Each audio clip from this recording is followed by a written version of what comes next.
Live from New Delhi, you're watching DD India News Hour, India's voice to the world. I'm Ramesh Ramachandran. Coming up in the next hour,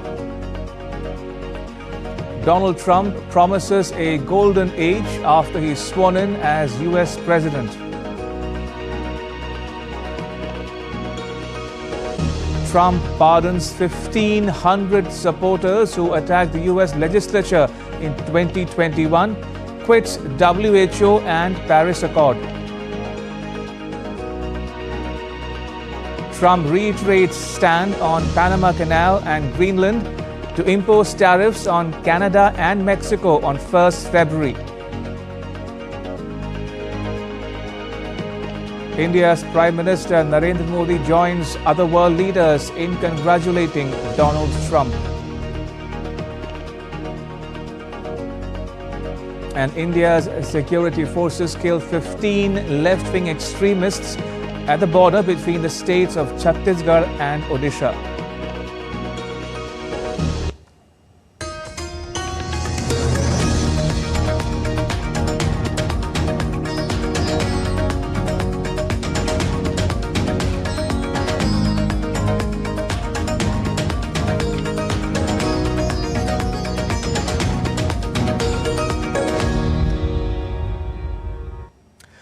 Donald Trump was sworn in for a second non-consecutive term as the United States President on Monday. He said that the golden age of America has begun. In his inaugural address, Trump referred to 20th January as Liberation Day. He returned to the White House aiming to reset U.S. policies across various areas such as immigration, tariffs and energy. Take a listen to some of Trump's statements, which he made in his own inimitable style at his inauguration. The golden age of America begins right now. From this day forward, our country will flourish and be respected again all over the world. We will be the envy of every nation, and we will not allow ourselves to be taken advantage of any longer. During every single day of the Trump administration, I will very simply put America first. Our sovereignty will be reclaimed. Our safety will be restored. The scales of justice will be rebalanced. And our top priority will be to create a nation that is proud, prosperous, and free. From this moment on, America's decline is over. Our liberties and our nation's glorious destiny will no longer be denied. We will immediately restore the integrity, competency, and loyalty of America's government. I was saved by God to make America great again. For American citizens, January 20th, 2025 is Liberation Day. Trump signed a number of executive orders aimed at undoing many of the policies implemented by the Biden government. Soon after his swearing-in ceremony, Trump signed an order to withdraw the U.S. from the Paris Climate Agreement for a second time. He followed it up by signing a formal letter to the United Nations notifying the global body of the country's intent to leave the landmark 2015 Accord, which seeks to reduce the greenhouse gas emissions driving climate change.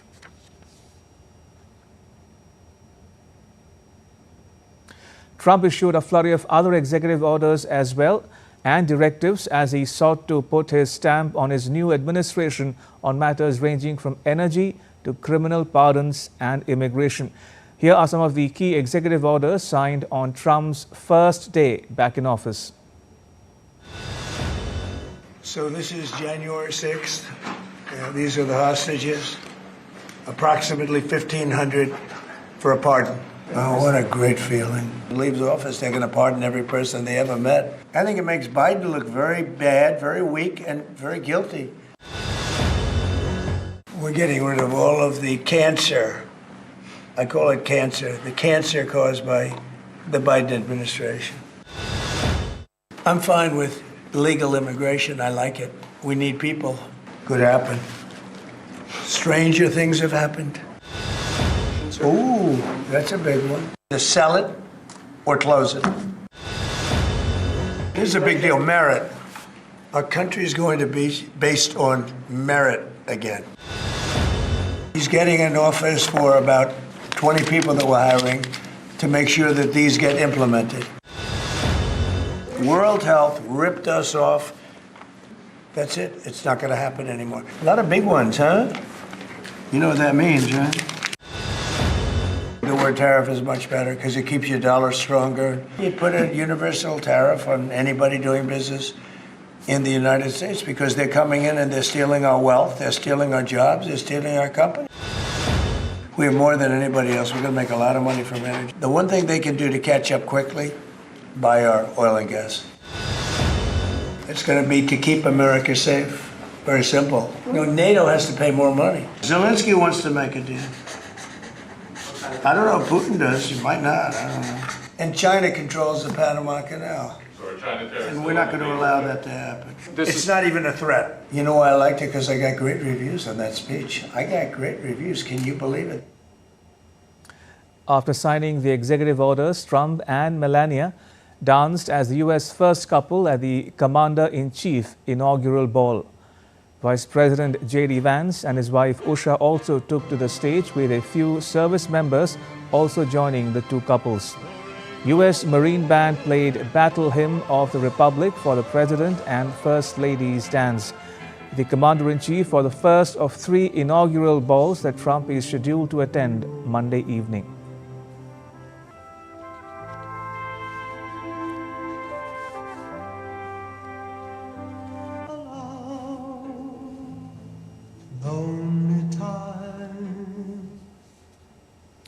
The U.S. President also attended the Liberty Ball with his family members. He once again reiterated his decision to drill the petroleum reserves in the U.S. and boost the country's economy. So we're going to keep it going. We're going to have it turned around quickly. This big ship, we got to turn it a little bit slower than I'd like, but we're going to turn it around. We have things that nobody else has. You know, we also have something that it's not politically correct to say, but it's becoming very politically correct. We have more liquid gold under our feet than any other nation in the world. And if you don't mind, we're going to use it, right? We want education, we want houses that don't cost a fortune, we want low interest rates, we want low taxes, we want a strong, powerful military, and we're going to have that. Speaking about his speech earlier, Trump revealed that he wanted to mince no words about certain issues in his speech, but was persuaded by the colleagues to let the speech look more unifying. One such aspect was outgoing President Joe Biden's decision to pardon his own son. And we said a lot of things today. I think we got tremendous reviews on the speech. And, you know, I wanted to put in some really rough stuff, and all of my people, including JD, they said, let's not put that paragraph in. Oh, I love that paragraph. There was a paragraph on Biden shouldn't be pardoning his family. And we had a couple of others that were far worse than that.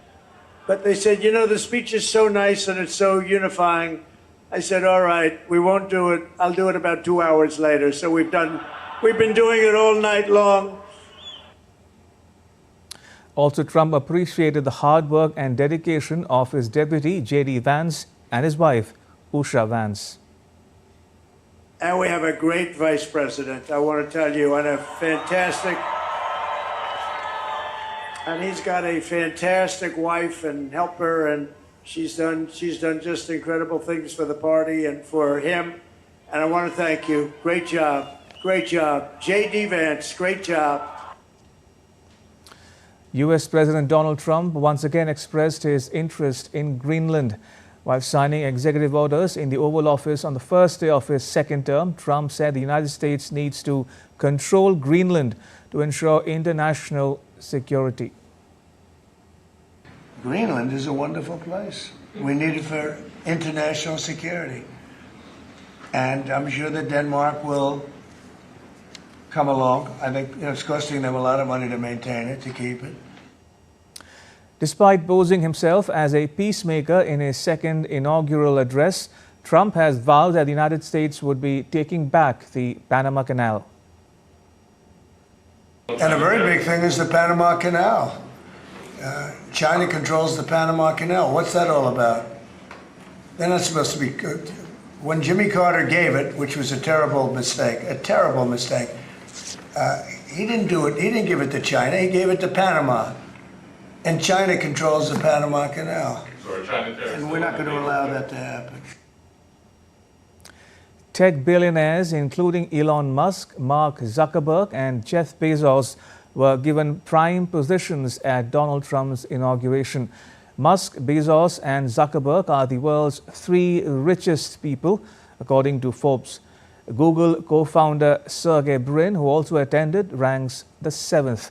The attendees also included Apple CEO Tim Cook and Google's CEO Sundar Pichai. TikTok CEO Shou Chew sat in the back row of the stage. Trump later in the day ordered a 75-day pause on enforcing a law that would effectively ban TikTok in the United States.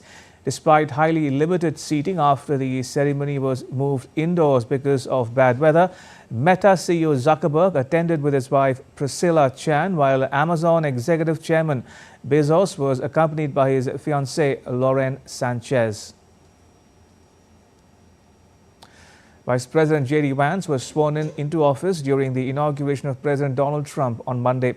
Vance took the oath inside the U.S. Capitol in Washington, D.C. His oath was administered by the Supreme Court Associate Justice Brett Kavanaugh with his wife Usha and their children by his side. The 40-year-old Vance previously served as a U.S. Senator from Ohio and authored the best-selling memoir Hillbilly Elegy before being chosen by Trump as his running mate. The inauguration ceremony was relocated inside the Capitol because of cold weather.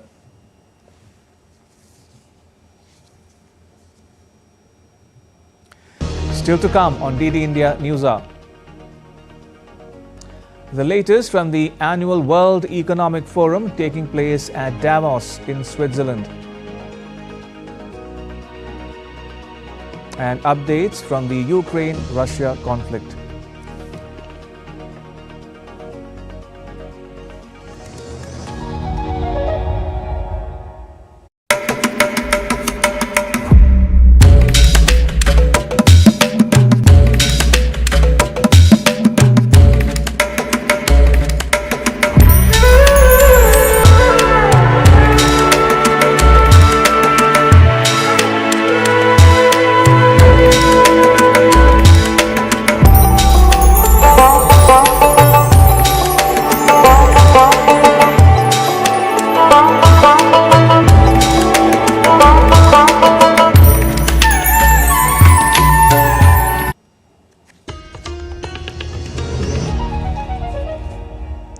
You're watching DD India News Hour. I'm Ramesh Ramachandran.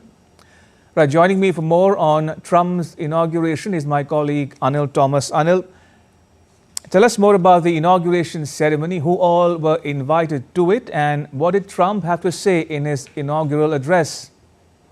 Well, good afternoon, Ramesh. Well, if one looks at the invitee list of who was invited to the Trump's inauguration today as the president, it can be divided into 4 halves. Politicians, especially within America, you had tech stars from the tech world, you had politicians or foreign visitors like the president of Argentina, you have the prime minister of Italy there, Giorgia Meloni, and also internet personalities and celebrities that were a part of it, many with whom Trump had used them, especially during the political campaign, to get, to connect with the bro code that he spoke about.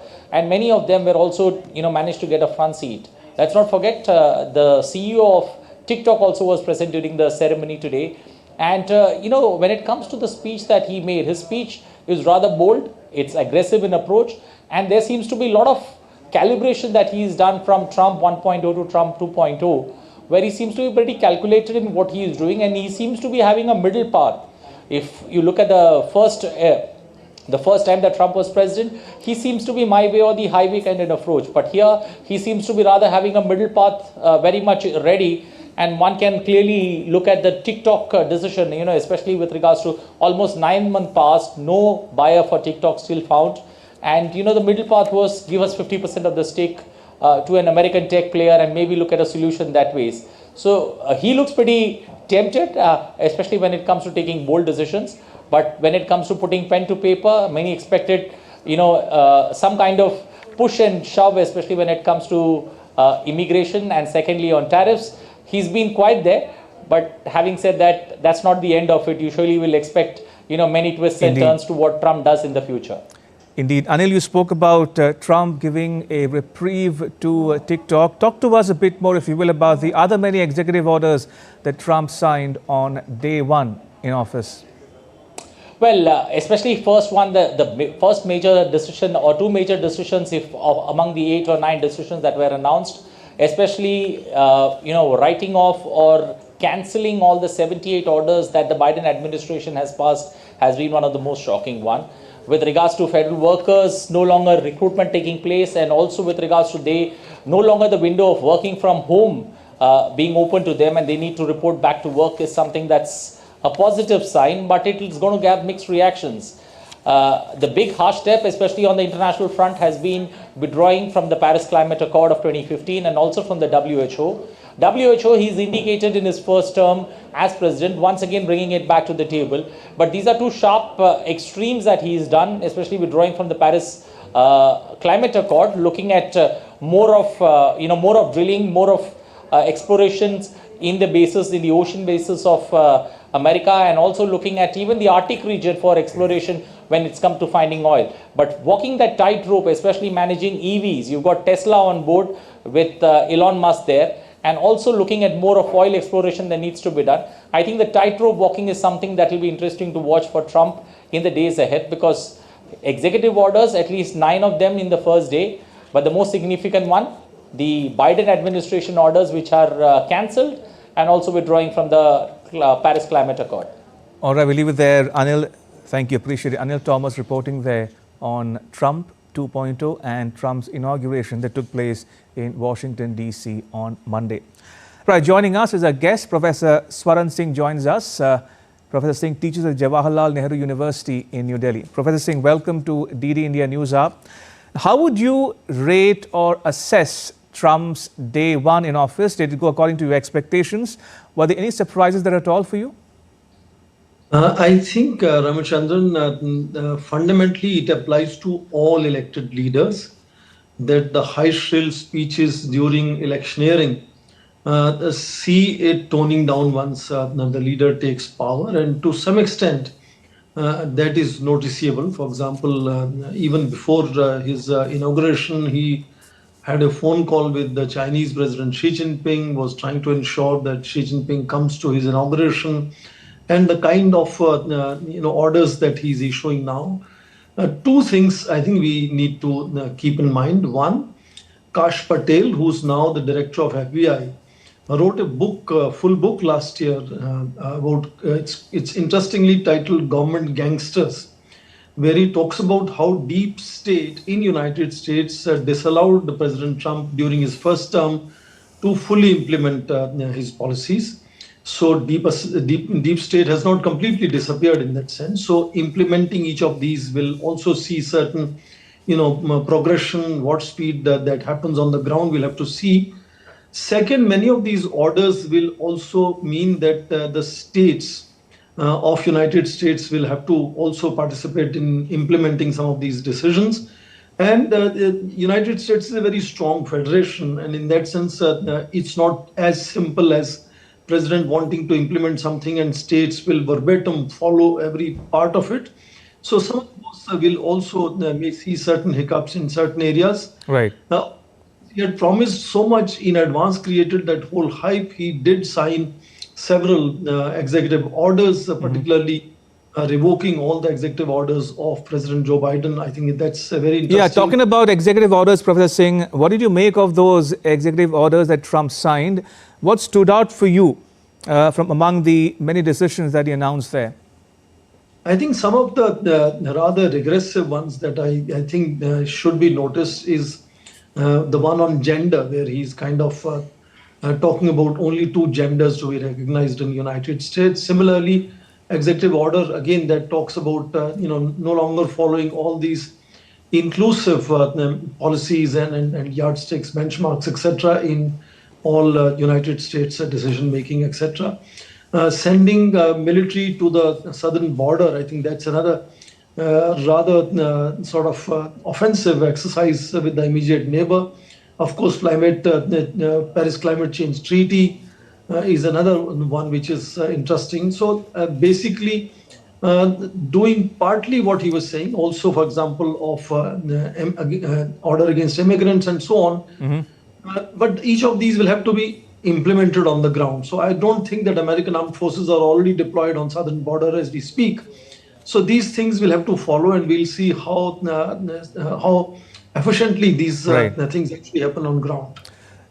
Professor Singh, having heard Trump's inaugural address, having seen the decisions he has announced by way of executive orders, what should India and the world expect from Trump 2.0? Do we have a fair idea of where things are headed going forward? Something that every commentator has been talking ad nauseum is to say only thing predictable about him is his unpredictability. But if we have to still look at what is likely to happen, I think it's a big shift that we will notice. That's what is being called the new era, where United States is no longer interested during his presidency on how to maintain global order that would ensure United States global leadership, rather focus narrowly on prosperity and security within US borders. So that's a big change that we will notice. And the spin-off of that will be his relative disengagement, disinterest with all the global arrangements. We saw 5 of them that he had walked out during his first term. And NATO could be coming under certain stress, which again undergirds American global leadership in that sense. So in that sense, does it mean that either those global arrangements will become less effective over a period of time because he prefers bilateral rather than multilateral? Or we will see new actors, European Union, European states, India could be one among them, to take on the increased responsibility in ensuring how do we deal with global challenges, whether it is transition to green economy, which again he's not interested, how to deal with fossil fuels that he's trying to increase, tariffs, another major issue that he's been constantly talking about, and some of the tariffs might go up again. But something will come out in the sense that other nations will step in if United States does what he's been saying he will be doing in terms of raising tariffs and so on. And he will, of course, need the partnerships as well. And he has to look at who could be potentially his partners.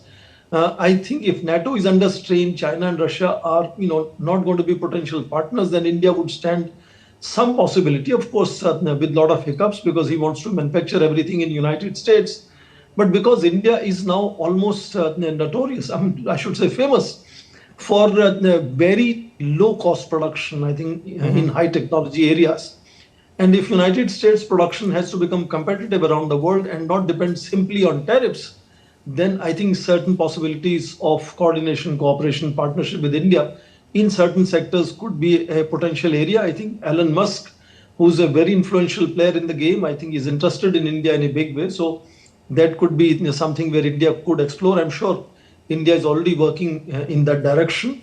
So I think in that sense, the fact that India has been able to implement some of these technologies at a very large scale, showcasing that there is enormous amount of experimentation of how technologies are used on the ground, and the cost effectiveness of technologies production from India could make India an interesting player. And of course, his focus on Indo Pacific makes India a very important strategic partner that he said many times. So again, there are areas of geopolitics and production and manufacturing which could see India building closer partnerships with the United States during his term. Absolutely. Professor Singh, correct me if I'm wrong, but I don't think Trump has repeated anybody from his previous cabinet, not even his own family members, including son-in-law Jared Kushner. So it's an all-new team Trump, as it were, new faces in his cabinet. What did you make of his cabinet picks, in particular Marco Rubio for Secretary of State and Mike Waltz for his National Security Advisor? Can we expect change with continuity? I think, Ramesh, it's going to be focused much more on experience and maturity of people he's choosing.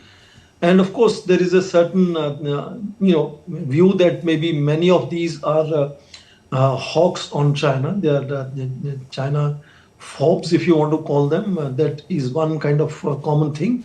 And they are also not just because of China, but in general, they are soft on India. And then, of course, people of Indian origin being a part of his team and so on, will showcase that this time he's been far more, let's say, professional, far more objective in making choices. I am sure that, Rubio will not be repeating what we saw during last term. The Secretary of State, Mike Pompeo, was very vehemently vocal against China. He used to talk about Chinese party being separate from Chinese people, was pushing Quad to become Asian NATO and so on. Chinese were paranoid during that time. Marco Rubio may be more subtle, I suppose, in his engagement with China and India, even if he's pursuing same national interests as Trump would expect him to do. A more subtle approach, I suppose, we could see both from Mike Waltz and Marco Rubio this time. I want to get some more perspective from you on the Indo Pacific, Professor Singh. You referred to the China hawks in Trump's new cabinet. Can Trump be expected to maintain a sharp focus on Quad and the Indo Pacific? Because it was Trump who revived the Quad in 2017, let's not forget. Indeed, actually, if you remember all the important reports that came out during his first term, whether it was nuclear posture review, national security strategy, Indo Pacific framework, had focused very clearly that for United States, it is China that was the challenge number one. And during President Joe Biden, we saw it drifting towards Russia becoming the major challenge. So we are definitely going to go back on China again being seen as number one challenge for United States. You remember Indo-Pacific framework had underlined that China not only has intention, but also capabilities to challenge US leadership in the Indo-Pacific region. So I think the focus is going to come back to Indo-Pacific very clearly and on Quad in that sense, which would make India a very significant partner for United States. Of course, India has its own outlook towards Indo-Pacific. We have seen that India has said repeatedly, we don't want to see this region getting militarized. But you remember that President Trump also is not interested in sending troops abroad and engaging in foreign wars. He's going to use much more technology tools, much more economic tools to undertake a strategy of coercion if he has to. So in that sense, we will see much more blending of Indian approach on Indo-Pacific with United States approach, where he's not looking at putting any military pressure or military deployments as part of his strategy to contain or deal with China. And if China is going to be number one concern, definitely Indo-Pacific will become priority, and then India would become kind of a closer partner in the Indo-Pacific, which is repeatedly said by President Trump himself. I'm afraid that's all we have time for. I will have to leave it at that. Professor Singh, thank you for joining us and sharing your thoughts and insights with our viewers at home and abroad. Thank you for your time. Much appreciated. In other news, global markets were on edge on Tuesday after US President Donald Trump hinted at imposing 25% tariffs on Mexico and Canada as early as 1st February. The news sent shockwaves through currencies, with the Mexican peso dropping 1% and the Canadian dollar hitting a 5-year low. With US markets closed on Monday for a holiday, the first reaction came from Asia. Europe's Euro Stoxx 50 futures slipped 0.25%, while Japan's Nikkei ended the day barely up at 0.13%. Hong Kong's Hang Seng managed a 0.42% gain. Oil prices took a hit after Trump announced plans to maximize US oil and gas production by declaring a national emergency. Brent crude dropped to $80.18 a barrel, near its lowest level in a week. The World Economic Forum's annual meetings entered its second day on Tuesday with discussions on incoming US administration under President Donald Trump. Delegates on Monday gathered at the forum to watch Donald Trump being sworn in as US President. As Trump returns to White House, Ukrainian attendees hope that the new administration would help their country. Trump is to address participants at Davos via video link on Thursday. At the World Economic Forum 2025, Indian ministers Chirag Paswan and Jayant Chaudhary, along with the Chief Minister of the Indian state of Telangana, Revant Reddy, together inaugurated the India Pavilion at Davos, Switzerland. The pavilion, which showcases India's economic potential, features various Indian states, each seeking investment opportunities and fostering international collaborations. The Chief Minister of the Indian state of Maharashtra, Devendra Fadnavis, on Tuesday inaugurated the Maharashtra Pavilion in Davos at the ongoing World Economic Forum. The pavilion aims to welcome the world to Maharashtra. The Chief Minister was also accompanied by State Industries Minister Uday Samant. The Chief Minister of the Indian state of Andhra Pradesh and Chandrababu Naidu highlighted the goal of zero poverty at a CII session in Davos on Tuesday. There is poverty. There are inequalities between haves and have-nots. It is growing. But ultimately, people as capital. Zero poverty is the goal. How to reduce inequalities continuously. It is the responsibility of everyone. As policymakers, my responsibility. As corporate leaders, it is equally your responsibility. All of us will join together how to make India without any poverty. And now to an update on the Ukraine-Russia conflict. Russia launched an overnight attack on Ukraine using 131 drones and 4 missiles. The Ukrainian Air Force reported on Tuesday that 72 drones were shot down, while 59 failed to hit their target. While some buildings in 2 Ukrainian regions were damaged, no human casualties were reported. Meanwhile, Russia said that it had downed 55 Ukrainian drones overnight. 6 drones were downed over the western region of Voronezh near Ukraine. The falling debris sparked a new fire at an oil depot in a border region. Right now, take a look at what else is making news around the world. At least 10 people lost their lives and 32 injured after a fire erupted in a popular ski resort hotel in northwestern Turkey. The fire began on the 4th floor of the 11-story hotel on Tuesday midnight local time. Meanwhile, authorities are still probing the incident. At least 16 people have been killed and 5 more are missing after a landslide triggered in Indonesia's central Java province on Tuesday. The landslide was triggered by heavy rains in the area. Search operations for the missing are underway. Colombia's President Gustavo Petro declared a state of internal unrest and economic emergency in the country's northeastern region of Catatumbo, amid rising guerrilla violence that has 80 dead and almost 11,000 displaced. The president has deployed thousands of troops with a hope to contain on one of the worst violence in the region. A festive atmosphere is building up in China as people across the country have been preparing for the upcoming Spring Festival celebrations. The Spring Festival is the most important annual holiday in China, centering around the Chinese Lunar New Year, which falls on the 29th of January. To West Asia now, as Gaza ceasefire deal enters a 3rd day, Israeli Prime Minister Benjamin Netanyahu said that Hamas's military capabilities should be destroyed and its political rule in Gaza should end so that it never again poses a threat to Israel. In a video message on Monday, Israeli Prime Minister Benjamin Netanyahu thanked Trump for helping to secure the hostage release deal and once more pledged to return the remaining hostages. Earlier, 3 Israeli hostages, all women, were reunited with their families after Hamas fighters handed them over on Sunday, followed by the overnight release of 90 Palestinian prisoners.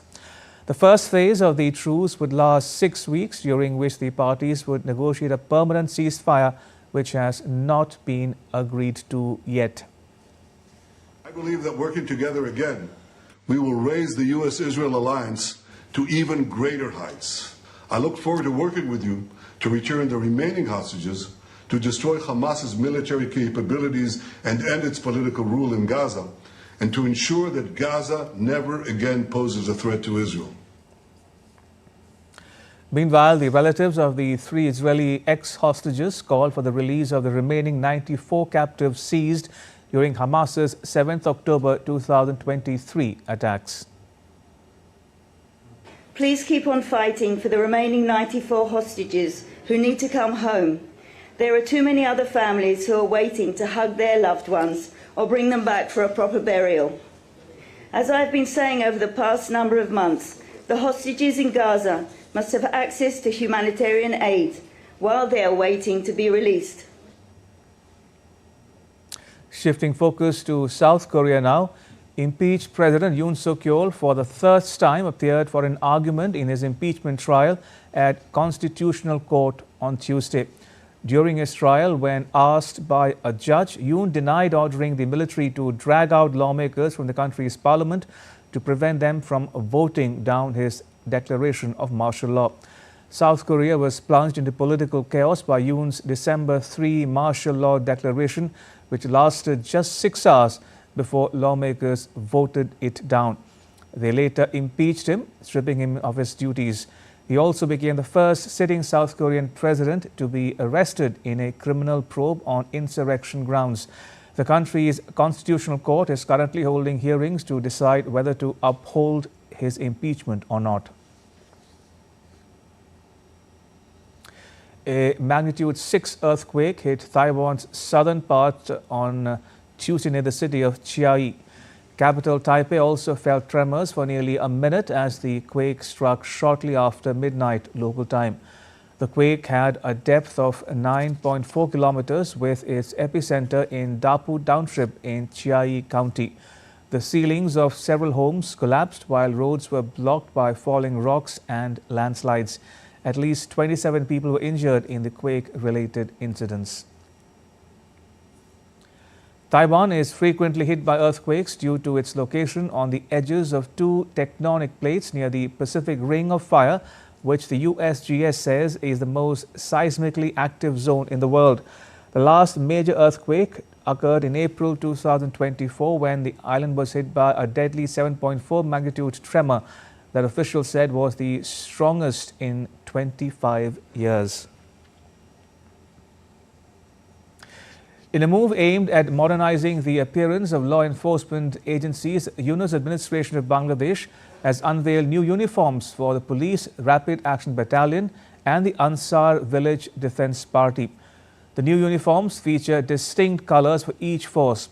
The police will now wear iron color uniforms. The RAB personnel will be given green, olive, and Ansar will be dressed in golden wheat. Authorities said that these uniforms will be phased in gradually and current attire will be replaced over time. Meanwhile, opposing the decision of the new police uniforms, political leaders and rights campaigners in the country emphasized the need for legal and structural reforms, such as changes to the Colonial-era Police Act to ensure police serve the public effectively. The Paper and Tissue Show 2025 opened at the Abu Dhabi National Exhibition Centre on Tuesday. The 3-day event, running from 21st to 23rd January, has attracted over 300 exhibitors and 16,000 visitors from more than 120 countries. At the show, industry leaders are emphasizing environmental responsibility across all aspects of paper production and packaging. 22 Indian companies from various paper industry segments are participating in the Paper and Tissue Show 2025, reflecting the country's growing presence in the global market. India has emerged as a significant player in this industry, representing about 5% of the global paper market. India Post hosted an exhibition to commemorate 75 years of the Indian Constitution on Tuesday. The exhibition displayed the service rendered by India Post in 75 years and a stamp tracing its journey so far. Apart from that, stamps dedicated to the legendary personalities of India, including Mahatma Gandhi, Dr. Bhimrao Ambedkar, Durgabai Deshmukh, and many others.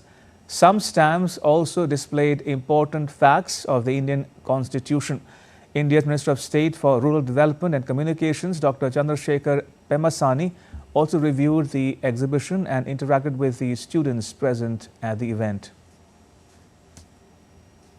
If you look at the current generation, everybody is rapidly moving with the social media. The historic concept of writing letters, which has much more human touch, has been missing. And postal cards have a lot of value to convey our emotions. So the concept of this one is that is one. And the second issue is, we forget when everything is going well, all the sacrifices that our people have done historically at the time of independence and before. So this is an exercise to remind them, the people who have fought for equality, justice. In a blow to Naxalism, security forces achieved a major success towards building a Naxal-free India.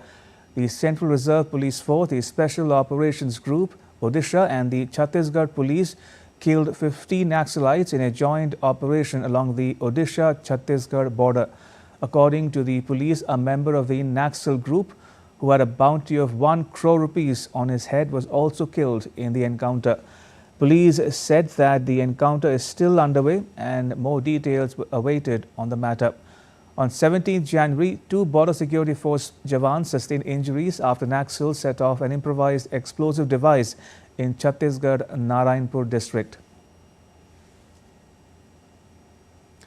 Home Minister Amit Shah termed it a big success, saying, "With our resolve for a Naxal-free India and the joint efforts of our security forces, Naxalism is breathing its last today." In other news, the 76th Republic Day of India will have cadets from 18 friendly nations visiting India for the first time. These cadets have had the opportunity to explore a glimpse of Indian culture and history. JD India's Vishal Barrister spoke to the cadets from Indonesia to find out more. This year in the Republic Day celebration, we have a band and an orchestra from Indonesia, and I have with me these cadets from the Defense University. Let's talk to them and find out. Kalista, what's your rank and how has been your experience here? This is my first time, our first time go to India, and that was so awesome in India. There are many great places that we have to go. Did you sense any kind of connect between the two countries, any cultural or ethnic connection? Yeah, everything.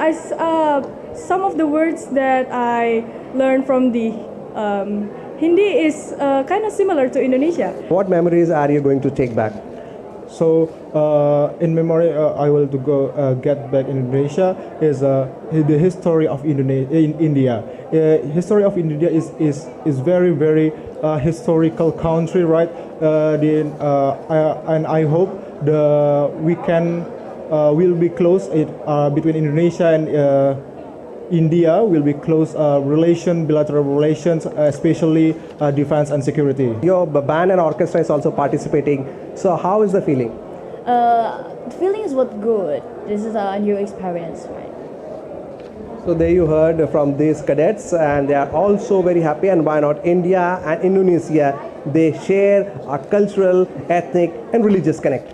With cameraman Ashish in Delhi, this is Vishal Barrister for JD India.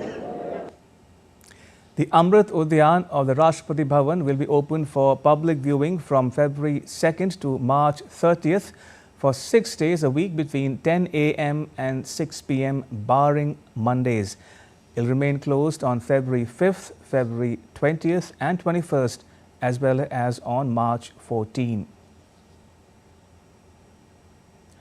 Commerce and Industry Minister of India, Piyush Goyal, met with the Belgian Minister of Foreign Affairs, European Affairs and Foreign Trade, Bernard Quinten, in Brussels on Tuesday. The two leaders discussed ways to expand economic cooperation and explored new avenues for advancing the bilateral partnership. India's Minister of Tribal Affairs is organizing the National Conference of District Magistrates on PM Janaman in New Delhi on Tuesday. Under the guidance of Jewel Oram, Minister of Tribal Affairs, and Durgadas Wiki, Minister of State for Tribal Affairs, the conference aims to share best practices and facilitate progress in districts that have significant potential for improvement. And now to the latest from the Mahakumbh, the largest gathering of humans on the planet.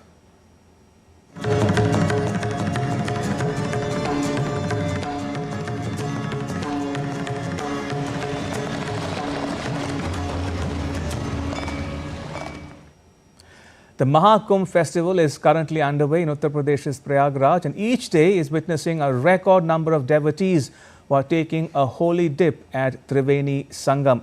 Many cultural events are also being lined up at various venues to entertain visitors.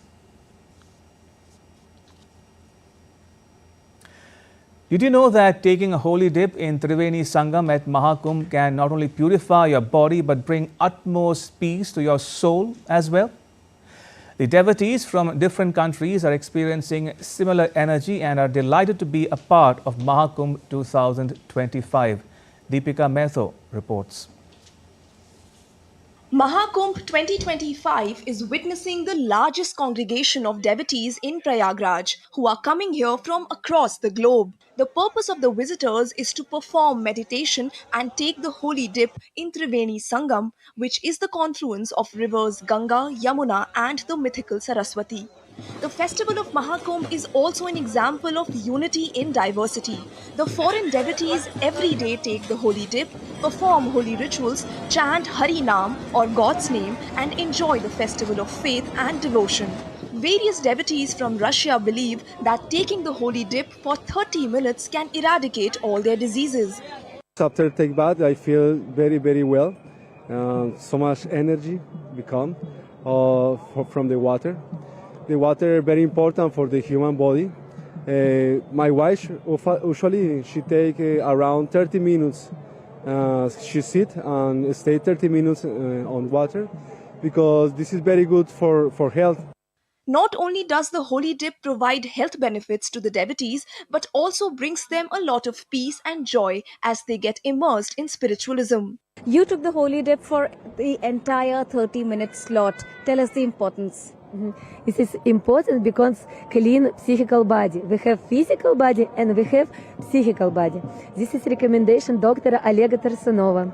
After this, after clean psychical body, no, you cannot be never sick. I feel also in connection and harmony with the instruction of our spiritual master from Srila Prabhupada, because one of the angas of bhakti is to take bath in the holy river.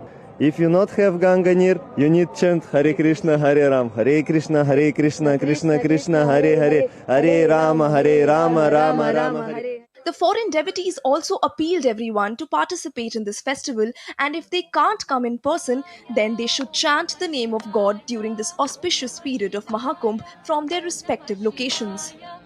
We are at the Triveni Sangam, which is the confluence of Ganga, Yamuna and mythical Saraswati, and foreign delegates are continuously coming in to take the holy dip. They say that a 30-minute dip really purifies the body, mind and soul, and it is helpful for keeping one away from sickness as per their doctor. With camera person Shiv Suman, this is Deepika reporting for DD India from Triveni Sangam, Prayagraj. Is long over, but some changes it brought to work life seem to be persisting. In Germany, there seems to be a trend of employees doing as much work as possible remotely, and it's beginning to irritate companies and economists. Lars Holter is with Deutsche Welle and he joins me from Berlin now. Lars, what complaints are you hearing from companies in Germany?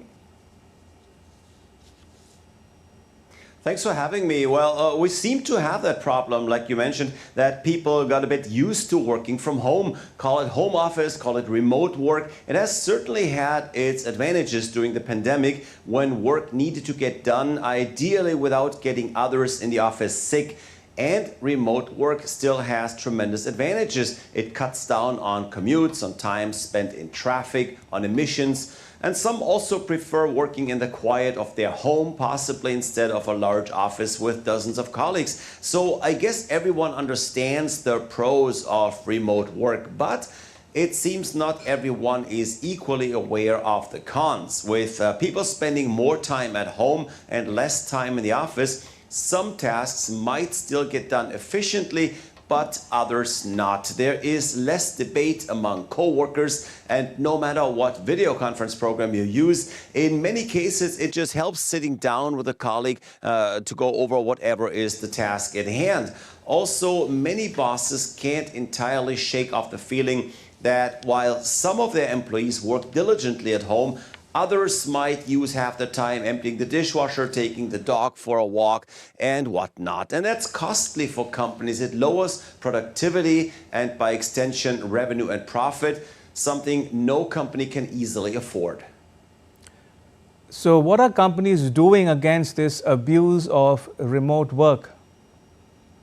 Well, they've been calling people back in, and that's true for companies large and small. Some of the biggest banks have ordered people back, but also mid-sized offices. Now, that seems to be easier said than done, though, because the latest phenomenon corporate Germany is discussing is coffee badging. It's when employees go to work, swipe their pass at check-in, have a coffee, maybe a chat, and then move back into a home office. That seems to be happening more and more often. A recent survey says 38% of German employees have engaged in coffee badging.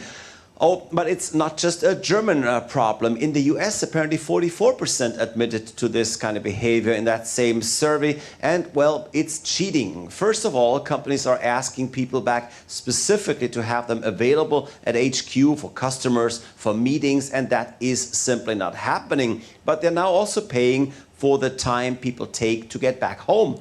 An attorney looking into this phenomenon says this is essentially fraud, and it can be dangerous because it can be reason for termination.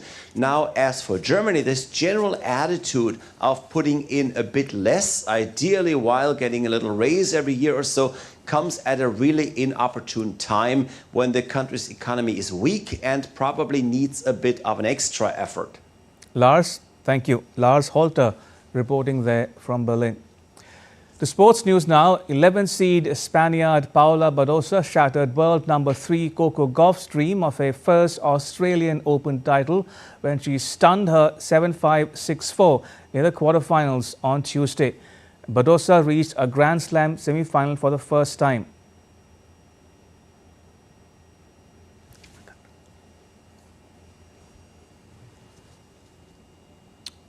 Now, Gauff failed to create any break points. Like, she did not let the American to make a comeback.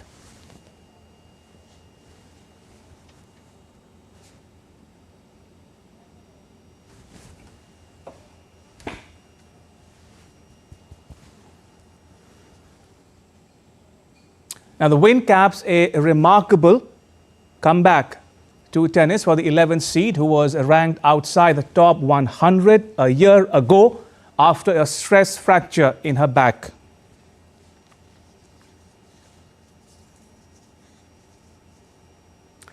World champion D. Gukesh plays out a draw with top seed Fabiano Caruana of the United States in the third round of the Tata Steel chess tournament at Wijk aan Zee in the Netherlands.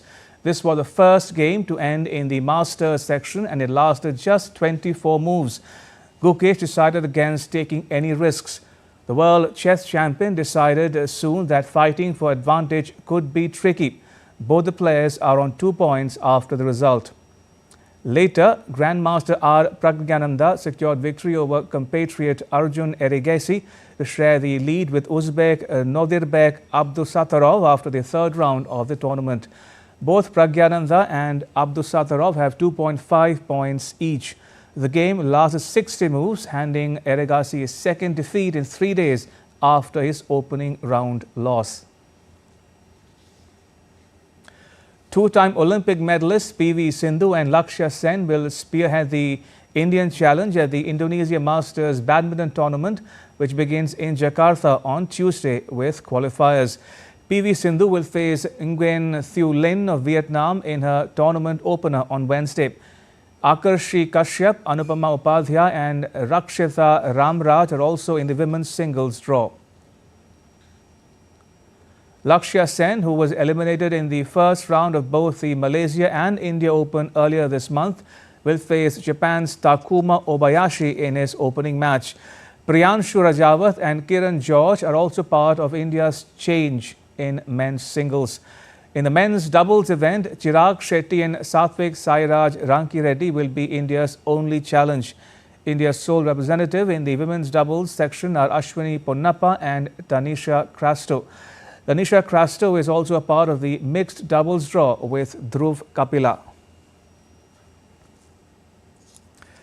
That's all for this edition of DD India News. Let us know your thoughts on the news of the day. You can get all the latest news and updates on the DD India mobile app. It's available on both Android and iOS platforms. Scan the QR code on the screen now to download it. We'll be back with more news as it breaks here on DD India. I'm Ramesh Ramachandran from all of us here in New Delhi. Thanks for watching DD India News Hour.